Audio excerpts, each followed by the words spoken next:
Thank you so much for joining me on this The Healing Manual journey, a live experience of the actual book, A Guide to Healing. This is where we get to experience health and well-being in all the areas of our life. And today we're going to start with the base, the root chakra. So the way our journey is going to flow together is I'm going to be reading from the book. I am recording an audiobook version of this. And so this has been really beautiful for me to be able to show up and be present here with you to read it real time live, because it's giving me these new insights and ideas as to what I want to add to the audiobook. So there's some new chapters, there's some new elements, there's some new pieces. One thing that we are going to do together as we flow through this journey is we are going to do the practices together. So we'll see how far we get, because each chapter has not a whole lot, but it's relatively loaded, And so I want us to be able to tangibly move through this and not feel overwhelmed, because if healing feels overwhelmed, then we're not going to do it, right? So again, this is the book, The Healing Manual. And so we begin. So let's get going. And if you want to make notes, you can. If you want to just sit back and receive, I'm going to be streaming some energetic healing and light to everyone who is tuning in. And thank you again so much for becoming a paid subscriber here. I am so, so grateful. It's such an honor to be able to continue to do this work in a way where I also, as the author, feel honored and appreciated. And I said to Gary, I'm like, ooh, I'm actually being honored for the work that we're bringing forward on the planet. Like, it's such a nice feeling. So I really want to thank you so, so much for saying yes to this journey with me. If you know anybody who would love this as well, please feel free to share the Substack link, and let's have all our peeps come in and do this healing journey with us, because as we heal the one, we heal all. All right, so chapter 1. And in the physical copy of the book, I always put what would you call this? The view, the image of the mandala of the chakras, because I wanted to honor where they came from their Sanskrit energy and foundation. So chapter 1, we begin at the base. Grounding into and nourishing the body is essential, all caps, essential. Like vitamins and water, do it every day. So it's like taking your vitamins or eating well or having water, do it every day. Grounding is not just when we need it. Grounding is something that we could be doing every day that would help support our energy, our field, and create some strength within our body. So all of life begins with energy, which streams down into the consciousness of a being, and an inspired thought gets created. Energy swirls around this thought, and emotional energy becomes present. This emotional charge becomes the rocket fuel to set in motion the physical creation of that thought, from light to vibration to form. This form then requires building blocks to establish a foundation from which to grow and live and come into full fruition in this physical world we call Earth. That's how all of creation comes into form here, from energy to thought to form.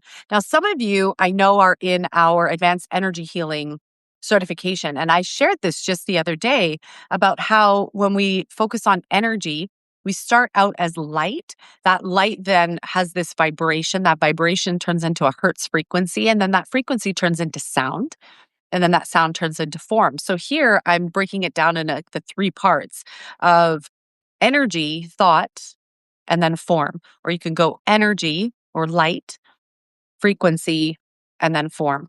And just like that, the building of a house, or just like the building of a house, one must first have the idea or thought about building a house. More energy goes into the thought as emotions conjure up further thoughts about what would be nice or lovely to have a part of the house. Ooh, so then we get to create a reality, right? Which is really, really cool. One must have a strong and solid foundation from which to build. You don't want any cracks or leaks or wobbling. You want a solid, sturdy, strong, and healthy foundation. And that's why it's so important to come to the root chakra, because if we don't take care of our root, anything else that you layer on top of that, if it's not built on a strong foundation, then it creates a wobble. And then that wobble can show up as ailments or other breakdowns in our experience. This is exactly the same and true for our experience here in the physical body. One must have a foundation or physical vessel in which to live and experience earth life in and on. Ancient cultures adored the body and had many beautiful and nurturing practices to love and support and honor the body temple. The Egyptians loved all things euphoric: rose petals, essential oils, milk baths, clothing adorned with jewels and precious stones. They appreciated the physical vessel that they inhabited. Many native cultures held sacred ceremonies to honor the passing through certain age points along the journey, right? So they would have rites of passages where you moved from one age or cycle or season to another. They honored those cycles and seasons with some sort of rites of passage ceremony. They also did a lot of smudging and purifying of the physical and energy bodies. Ayurvedic medicine is the oldest recorded medicine of our time, and it looked at and honored all levels of the being, physical to spiritual, and created a system of eating and activities that were suited for each body dosha or body type that would sustain and create balance and harmony for each individual. Many cultures around the world honored the five elements, which make up all of life in its many forms: air, earth, fire, water, and ether. We are all interconnected to all of life here on this planet. We are made up of the same elements as everything else on this planet, just in different arrangements and DNA patterning that give us the different species and forms. So I want to bring something forward here about the different ceremonies. Just like I mentioned, the Egyptians really honored the body vessel. When you start to come back into the earth foundation, the root, you re-engage and remember how beautiful and honoring it is that you have this body vessel, that this is your body temple, that you get to care for it and tend to it and love it as much or as little as you want to. And when the ancients, when we looked at that, they're like, wow, they really cared about the body vessel, like the rose petal baths and the milk baths, to really adorn and appreciate the body vessel, take care of the body vessel, the temple that we're in, so that our soul can be here as long as it chooses, not based on what our age predicts or what somebody tells us is possible, but what you choose to be possible. This is one of the reasons working with earth-based medicines and modalities has such a profound effect on us. Herbs, essential oils, crystals, foods, homeopathic remedies maintain their blueprint for what they were intended for. They are directly plugged into source energy and haven't forgotten where they come from, because they are without an ego and they have no separation, and therefore are pure energy life force. They remember their essence and powerfully deliver and emit to us. So they're tools for healing because they remember their essence and they powerfully emit that essence back to us when we forget. They actually help us remember on a cellular level who we are, all caps, who we are. And once the body wakes up to this knowing and truth once again, it knows exactly what to do. Your body has been programmed to do so much. It knows exactly how to run smoothly, function effortlessly, and heal miraculously. All it needs is the allowance free from our own personal resistance, from our thoughts, our stories, emotions, and it will then receive the innate wisdom from within itself. In every moment, you have trillions of cells doing what they know how or what to do, making adjustments along the way, finding balance, and creating perfection all the time. The only reason we experience physical pain, imbalances, or suffering is because we've gotten our in our way and have forgotten who we really are, who and what we really are. We have created some form of resistance that is stopping or blocking the higher wisdom and functionality. We are that powerful. All caps, we are that powerful. Your thoughts and emotions can influence your physical, sometimes instantaneously. We had this happen today with Chase. He's picking up on one of our twins. He's picking up on so much of the energy that's swirling and happening on the planet right now that instantaneously his body took in some energy that he didn't know what to do with. And it was like, no, we're getting this out. And it started to eject it, which was wild. It was like almost instantaneous. Some of the different modalities that belong in this category that can assist with physical healing are, now remember, these are all tools. So anything that is outside of you is a tool. It's still connected to source. It's still connected to the divine. It's still connected to everything. So when people say, and I always find this really funny, makes me laugh when people are like, well, crystals are evil and they are not connected to God. Well, everything's connected to God. So how could it be evil? It's a crystal. It's a rock. It's base minerals that you're made up of the exact same things, just in a different arrangement. So nothing is inherently evil. Everything is a part of creator, and it's up to us to choose tools that align with us, that support us and help us remember who and what we are. Okay. So I want you to, because there's a lot of stuff that's circulating, and it has been for years, but there's one author in particular that she kind of went a little rogue. And I get where she went. However, I've seen a lot of her posts lately criticizing the crystals being evil and all this kind of stuff. And it's not. I mean, crystals are in the very phone that we're using. So if you think they're evil, then you should put down your phone. Crystals are in CDs, like the actual CDs that many of us use, like DVDs and CDs. They're made up of crushed crystals. So you might as well toss them all if you think they're evil. Like, this is just ridiculous. Um, Everything is a part of source. Plants are a part of source. You know, crystals are a part of source. These are just tools. Essential oils come from plants. They're tools. So it's like, where do you draw the line? You're like, well, crystals are evil, but essential oils are okay. They, like it's all in how you use everything and what you believe about everything too, right? So we have to do diligence, and we have to also check ourselves a little bit. All right.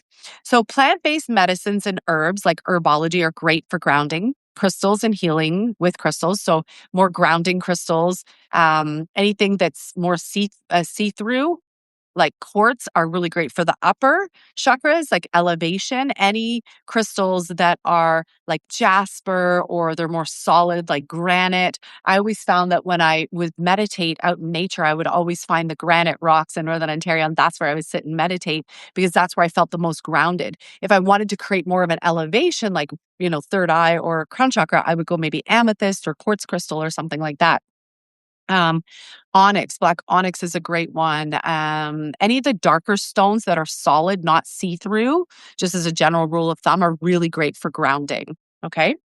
Water, fire, air, earth based ceremonies like shamanic or native healing and ceremonies are fantastic for grounding, because they'll take you right back to the earth. They take you right back to Gaia. They help ground you in. You could also use meditations, like if it's cold outside in the winter, maybe, and you can't get outside to do these ceremonies. I ran everybody through in our advanced energy healing techniques a ceremony that they could lead with their clients to walk them through a native medicine wheel, and using the elements to help ground and create more stability for that, right? And it was super, super powerful, even though we weren't outside. Well, I mean, I'm outside here in Mexico all the time, but in the winter months, I get that that may not always be possible. So you can use other ceremonies, even using your mind and your internal awareness, your third eye, just as powerfully as you would for if you were doing like an actual ceremony. Here in Mexico, they do a lot of the cacao ceremonies. So they'll use cocoa powder and cacao water, that sort of thing, to create ceremonies. They use a lot of, it's almost like a pine gum, but it's from palm trees. And I can't remember what the name of it is, capal or something like that. It's a resin. I can't remember the exact name of it. But any of those resin base that they burn are really great for ceremonial smudging and that sort of thing.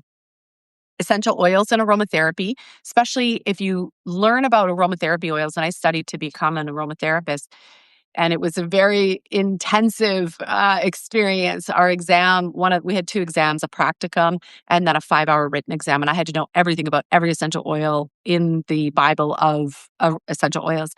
So learn at least, if you're playing essential oils, learn at least top note, middle note, base note. Any of the base essential oils like tree, frankincense, myrrh, benzoin, any of the grounded, on the lower end, not the high end, not the top notes, not the middle, but the base notes, those are the ones that are going to ground you. So if you are playing with essential oils, go and do diligence and just search top note, middle note, base note, essential oils. And then if you need more grounding, choose some of the base note essential oils, okay? Homeopathic remedies. Now, I've been learning a lot about this again I can't remember how to pronounce this, the Schessler, something, SCH, and then something salts, but it's the tissue salts. They're really fantastic. They're homeopathic remedies. They're mineral based and they're minerals that your body actually needs from a base mineral perspective. Just like crystals, we need certain minerals in order to build our base and build our foundation. Those mineral salts are fantastic. I travel with them. You can get all 12 if you want.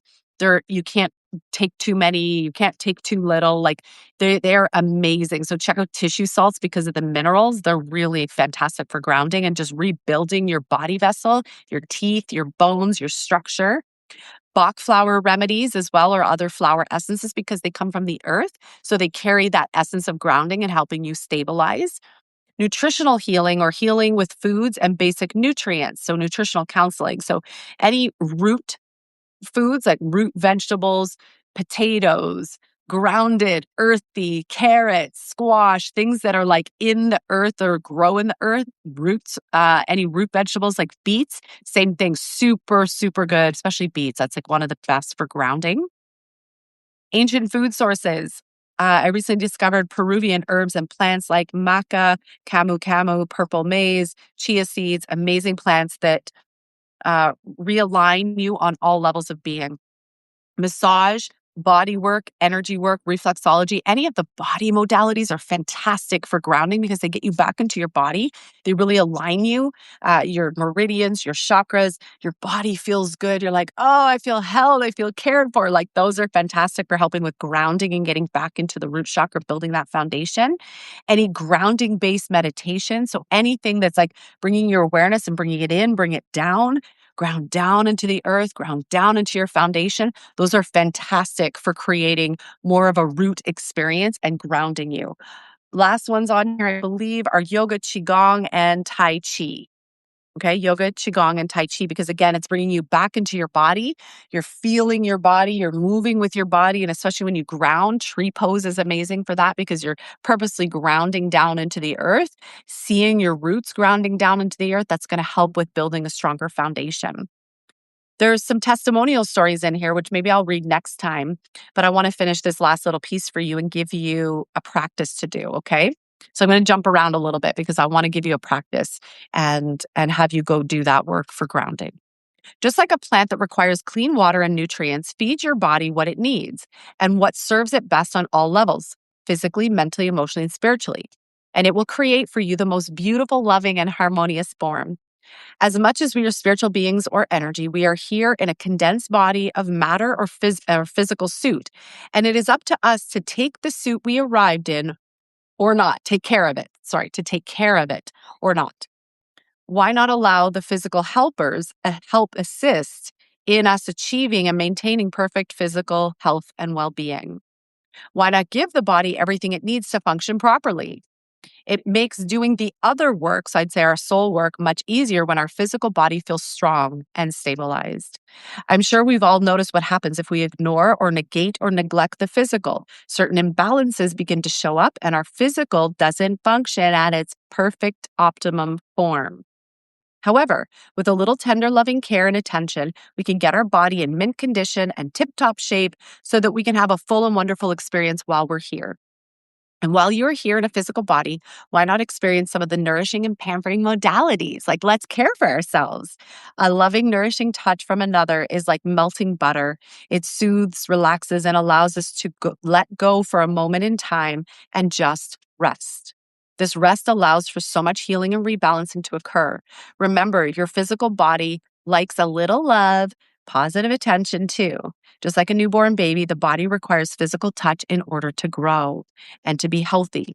In your adult form, you still require the physical loving touch.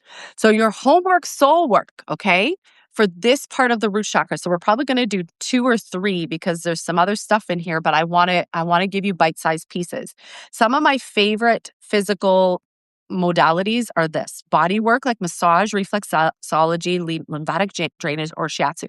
So if you're a body-based person, maybe tune into the body and ask it, do I need a massage? Do I want a massage? I'm kind of craving a massage right now and some reflexology. So I'm probably going to use that as my homework, soul work, and go book in with someone to get some body work done to bring me back into this body base and feel so good and feel touched and feel loved and feel nourished. How you know you actually need some body touch, by the way, is if somebody comes along and hugs you, or if you have kids or you have a pet and all of a sudden somebody touches you, you're like, oh my God, that feels so good. Like, don't move. Just stay right there. Stay right there. Stay right there. That's a really good indicator that you actually could use probably a longer energy massage or something like that. Energy work like Reiki, chakra balancing, intuitive healing, really great for grounding as well. So if there's a healer that you love to work with, whether that's in person or online, book a session, book in for something, get some physical touch, get some energy work done because they can move a lot of energy and get the energy moving through your body. All forms and styles of yoga, especially restorative yoga, amazing for the nervous system. So if you love yoga, go and do some restorative yoga. That's going to help you bring you back into your body and help you feel realigned again. Hydrotherapy, so water healing or Watsu, which is shiatsu in water. That's like the best of all worlds because you've got this person holding you in Watsu. You're in this beautiful water bath. You get to relax and let go. Your body vessel gets to be held. You get to be nourished by the water. There's cleansing that happens. Like if you can ever, I don't know too many Watsu therapists anymore, but if you can, find one because they are amazing. What a gem of a session. Spa treatments like mud wraps, detox foot baths, and salt baths are amazing. So you can even set that up for yourself at home. Get a bucket of water, put some warm water in it, put some apple cider vinegar if you want, or a few essential oils, put some Epsom salt in it, like a good cup of Epsom salt, and then soak your feet. When you do that, you're going to detox and purify, but it's also very nourishing for your body and for your feet, and you'll find yourself feeling really grounded. And then if you visualize grounding while your feet are soaking in the bath, now you've taken it to a whole other level. You could also do dry brushing, which is really, really great. Maybe I can add that in because I have a really great dry brushing technique. So I'm going to add that into the next version of this one. Food that tastes great, the stuff that makes us feel so good. So chocolate, cocoa is great for that. It's a grounding food. It's high in minerals. Maybe enjoy a chocolate cake. I don't know, something like that with cocoa in it. Vitamins and supplements that actually absorb into your body. And there's so many different brands out there now, even from when I wrote this in 2013. So don't wait until the body is unwell. Enjoy these physical treatments now. Too often we only reach out for body work or readjustments when something is wrong or off. What if we made body work or balanced nutrition a part of our regular practice and journey? Then the physical body would receive all that it needs all the time. Step one, taken care of, right? So then let's go do that, all right?